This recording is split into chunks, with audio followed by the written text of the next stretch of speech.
જામનગર સહિતના મહાનગરોમાં ભારતીય જનતા પાર્ટીએ જે કાર્યકર્તાઓને કોર્પોરેશન ચૂંટણીની ટિકિટો આપી છે તે તમામ ઉમેદવારોને પાર્ટી દ્વારા જનસેવાના સંકલ્પ લેવડાવવામાં આવ્યા છે।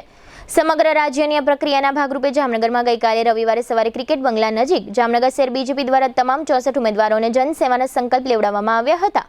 આ પ્રસંગે મુખ્ય મહેમાન તરીકે રાજકોટના સાંસદ પુરુષોત્તમ રૂપાલા ઉપસ્થિત રહ્યા હતા। આ કાર્યક્રમમાં રાજ્યમંત્રી રીવાબા જાડેજા, સાંસદ પૂનમબેન માડમ, ધારાસભ્ય દિવેશભાઈ અકબરી, શહેર બીજેપી પ્રમુખ બીનાબેન કોઠારી અને પક્ષના જામનગર શહેર પ્રભારી ધનસુખ ભંડેરી વગેરે પક્ષના અગ્રણીઓ ઉપસ્થિત રહ્યા હતા અને પક્ષના 64 ઉમેદવારોને જનસેવાના સંકલ્પ લેવડાવ્યા હતા। આ સમગ્ર કાર્યક્રમ અંગે સાંસદ પુરુષોત્તમ રૂપાલાએ આપેલી વિગતો પ્રસ્તુત છે। આજે ભારતીય જનતા પાર્ટી ગુજરાત પ્રદેશ દ્વારા મહાનગરોની અંદર ઉમેદવારો જનસેવા સંકલ્પના કાર્યક્રમો કરશે। એક કાર્યક્રમની રૂપરેખા આપવામાં આવેલ હતી। એના ભાગરૂપે ભારતીય જનતા પાર્ટી જામનગર મહાનગર દ્વારા જનસેવા એ જ પ્રભુ સેવા એવા સંકલ્પ લેવડાવવા માટેનો તમામ ઉમેદવારો માટેનો કાર્યક્રમ અહીંયા જાહેરની અંદર યોજવામાં આવ્યો હતો। એમાં ભાગ લેવા માટે હું પણ અહીંયા આવ્યો હતો। તમામ ઉમેદવારો અને શહેરના મુખ્ય આગેવાનો, સાંસદશ્રી, અમારા માનનીય મંત્રીશ્રી, ધારાસભ્યશ્રી અને વરિષ્ઠ આગેવાનોની ઉપસ્થિતિમાં આ કાર્યક્રમ સંપન્ન થયો છે। નાની મોટી નારાજગી છે એ વાત સાથે હું સંમત છું, પણ એ લોકો ભાજપને હરાવવા માટે જ પ્રયાસ કરશે એ વાત સાથે હું સંમત નથી। એટલા માટે કે જ્યારે પાર્ટીનો વ્યાપ એટલો મોટો થયો હોય એને કારણે અને સામે પસંદગીની મર્યાદા નિશ્ચિત હોય છે। સમજો કે ગુજરાતની અંદર 182 ધારાસભ્ય તરીકે ઉમેદવારોને આપણે પસંદ કરવાના હોય તો ગુજરાતમાં ભારતીય જનતા પાર્ટીના માત્ર 182 જ કાર્યકર્તા એવા ના હોય કે જે ધારાસભ્યના પદ માટે લાયક હોય। અને એનો બીજો અર્થ એવો પણ ના કરી શકાય કે જેમને નથી પસંદ કર્યા એ ધારાસભ્ય માટેની લાયકાત નથી ધરાવતા, પણ એ કોન્સ્ટિટ્યુશનલ મર્યાદા છે।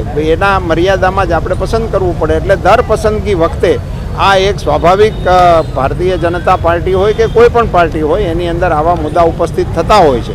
પણ ત્યાર પછી ભારતીય જનતા પાર્ટીનો એક એવો ટ્રેન્ડ રહ્યો છે કે કાર્યકર્તા આખરે ભારત માતા કી જયના નારા સાથે મેદાનમાં આવતો હોય છે। એવો અત્યાર સુધીનો અમારો અનુભવ છે ને એ જ અનુભવ આગામી ચૂંટણીમાં પણ પ્રસ્થાપિત થશે। હું નથી માનતો કે એને અપમાન સાથે કે સમાજના અપમાન સાથે જોવું જોઈએ। વ્યક્તિગત કાર્યકર્તાઓનો પોતાનો મત અને અભિપ્રાય હોય છે, પણ એને પાર્ટીએ હવે ગુજરાતની ભારતીય જનતા પાર્ટી આ પ્રકારના આઘાતોને એબ્ઝોર્બ કરવા માટેની ક્ષમતા કેળવી। એટલે એનું એટલું બધું ડિટેલ વિશ્લેષણ કરવાથી કંઈ બીજો એનો કોઈ અર્થ નથી। પાર્ટી હંમેશા અમારી પાર્ટીનો એક આ પરંપરા રહી છે કે એ દર વખતે ઉમેદવારોને પસંદ કરે છે અને એ પ્રક્રિયા સુચારુ ઢબે આખા રાજ્યમાં સારી રીતે સંપન્ન થઈ ગઈ। શું તમને કાનમાં ઓછું સંભળાય છે? શું નાક બંધ રહે છે અથવા સાઇનસની તકલીફ છે? શું ગળામાં દુખાવો કે વારંવાર ઇન્ફેક્શન થાય છે? હવે ચિંતા છોડો। જામનગરમાં વિશ્વસનીય નામ માં ઈએનટી હોસ્પિટલ, અનુભવી ઈએનટી નિષ્ણાંત doctor Toral Patel MS ENT દ્વારા કાન, નાક અને ગળાની તમામ આધુનિક સારવાર એક જ સ્થળે। CO2 લેસરથી આધુનિક સારવાર, માઇક્રોસ્કોપિક કાનની સર્જરી, નાક અને સાઇનસની સર્જરી, ગળાની તમામ સારવાર, એલર્જી અને સ્નોરિંગની સારવાર, કાન, નાક, ગળા સંબંધિત તમામ સમસ્યાનું નિદાન, આધુનિક મશીનો અને નિષ્ણાંત સારવાર સાથે તમારા આરોગ્ય માટે વિશ્વાસનું કેન્દ્ર માં ઈએનટી હોસ્પિટલ, 7મો માળ, વાસાવીરા કોમ્પ્લેક્સ, સુમેર ક્લબ રોડ, મેટ્રોપોલિસ લેબોરેટરીની બાજુમાં, જામનગર। વધુ માહિતી માટે સંપર્ક કરો 8000 36363।